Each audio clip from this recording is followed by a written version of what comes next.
Our next chapter is going to be about quadratic functions. So in this section we're going to be doing some graphing of the more basic ones. But before we do that, I'm going to give you a few vocab words. So our first vocabulary term is a quadratic function. So a quadratic function is going to be an example of a nonlinear function. Everything we've done so far has been linear. But with this graph, you're going to find that the graph is not a line. So we've been doing linear functions with graphing. We graphed lines. Now we're going to be doing nonlinear ones.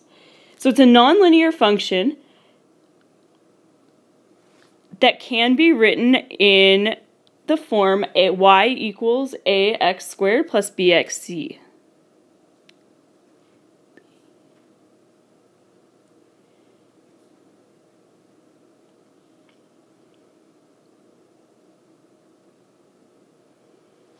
So basically what that means is you're going to get an equation, and in your equation your highest term is going to have an x squared.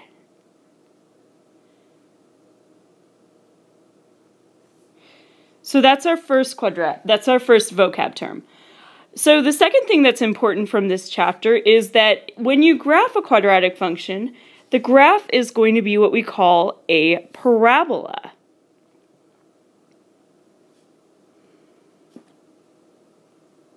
And you might have heard this word before, but if you have not, the key thing about a parabola is that it has a shape like a U.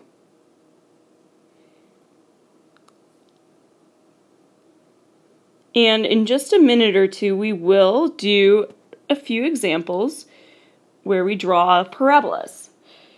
And there's two things about a parabola that are important. The number one important thing is that the highest or lowest point on it is what we call the vertex.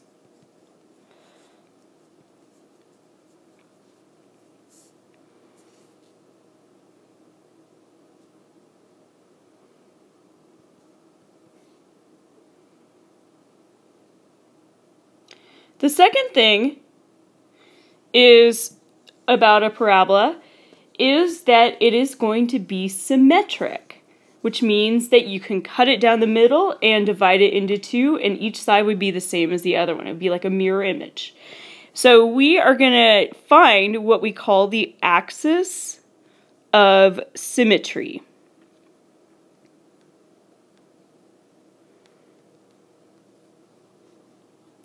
And the axis of symmetry is actually, you're not going to draw it usually, but it's an invisible line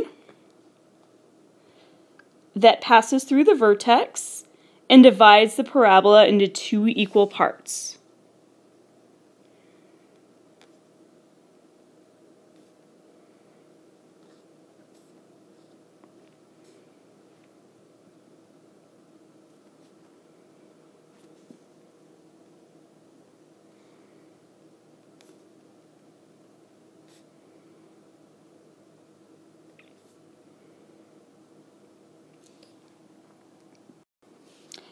Now we're going to start doing some graphs.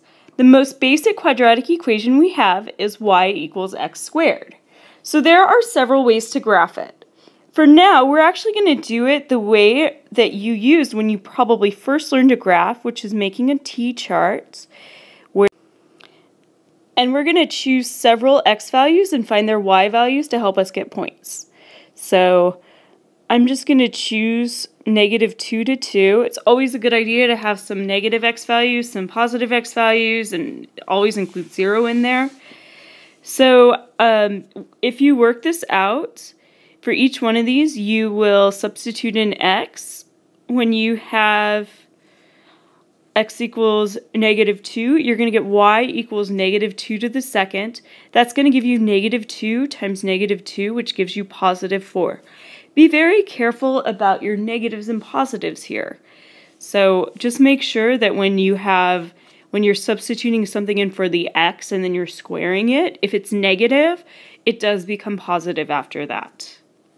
So that's going to give us 4.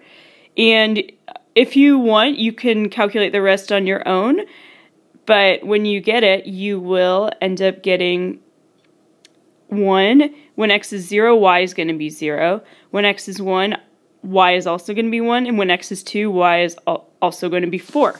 So you'll notice something important, and that is that some of your y values repeated. That's a good thing. We want that to happen. So then I'm going to go ahead and graph it. My first point is -2, 4. My next point is -1, 1. I have a point at 0, 0. I have a point at 1, 1.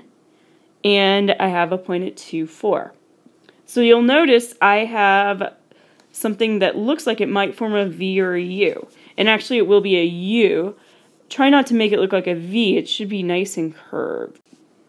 So I'm going to draw it in pink, and I'm going to do my best to make it look like a U shape.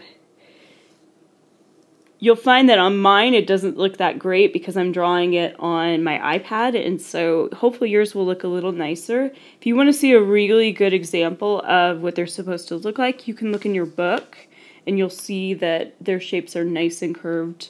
But just try to do the best that you can on this, and it should look like that. So then the other thing that's important about this is that you can also figure out what your vertex is.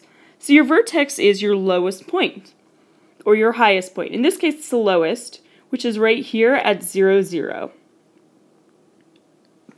So I'm going to write that out.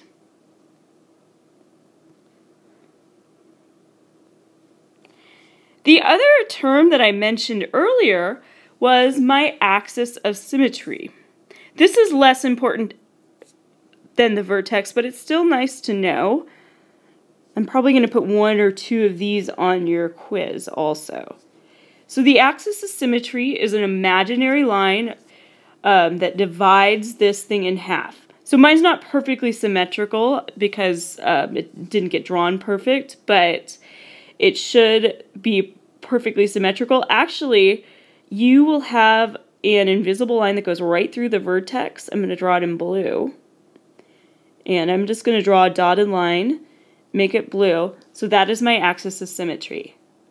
And this is actually going to be, when I ask you what is the axis of symmetry, you are actually going to write an equation of a line. So if you remember, the equation of a vertical line is always going to be x equals something. And actually your axis of symmetry in this particular class is always going to be x equals something. It's always a vertical line. In this case, it's 0.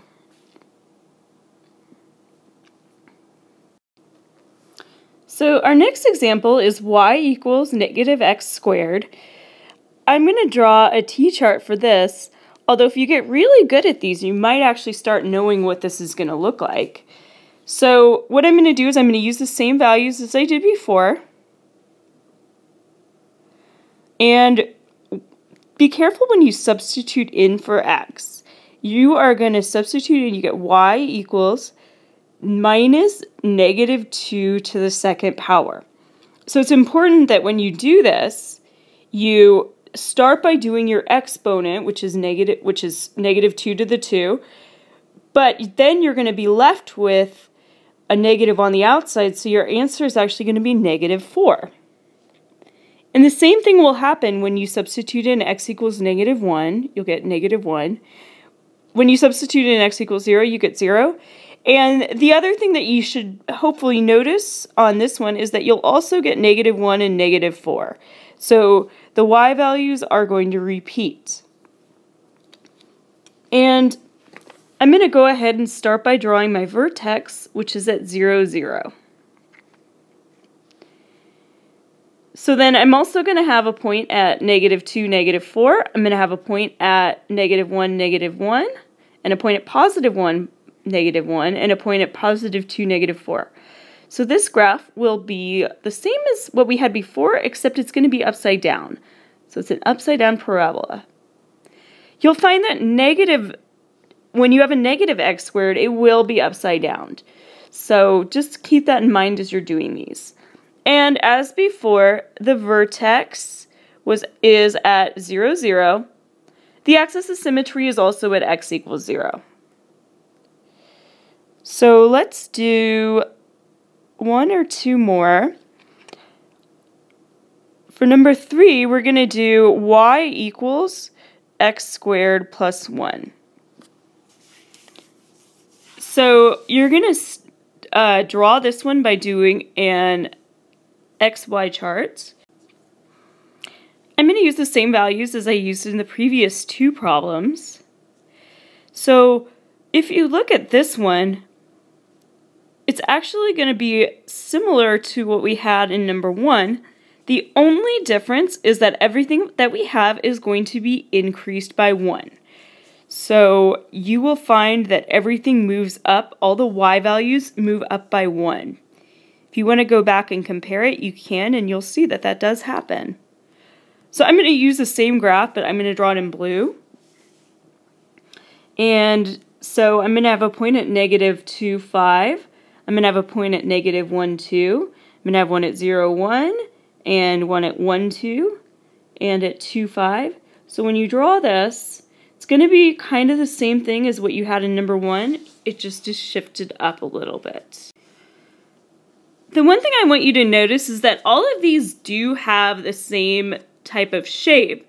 They are all going to be a U-shaped parabola, so that's not going to change. Whenever you have an x squared, it will always be U-shaped. It will always be a parabola. So I'm going to do one more, and I'll just use the same graph, but use another color. So the last one I would like to do is 4 minus, y equals 4 minus x squared. So this one looks a little bit more confusing because it's in a different order. That doesn't really change much. It's going to be similar to things that we've had before. If you draw your table and use the same values, you will find the shape is the same. The numbers are going to be slightly different though. So when x is negative 2, we get y equals 4 minus negative 2 squared. Negative 2 squared is negative 2 times negative 2, which is 4. 4 minus 4 is 0. We're going to do the same thing for negative 1. And you will end up getting 4 minus 1, so you get 3. And if you do the same thing for 0, you get 4. You'll find, actually, if you do positive 1 and positive 2, the numbers are going to repeat again. You're going to get 3 and 0. That always happens around the vertex. So that's going to also tell us that 0, 4 is our vertex. So I'll go ahead and draw it. You can see what it looks like. We have a point at negative 2, 0. We have a point at negative 1, 3. We have one at 0, 4. We have one at 1, 3, and at 2, 0. So when you draw it, you'll find it's another upside down parabola. I'm actually going to extend it all the way down. However, just note that this is actually the same shape as the one I have in pink. It's just that it's shifted up a little bit. For the one in pink, I can also extend it down if I want to. So the last thing I want to point out is that for number 4, and I actually should have done this for number 3, for number 4, our vertex is up at 0, 4. And I'm just going to go back to number 3. The vertex for that one is at 0, 1.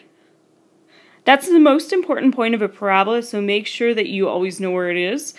In general, when I ask you a question on a test or quiz, I ask you to graph, I'm always going to ask you to identify the vertex also.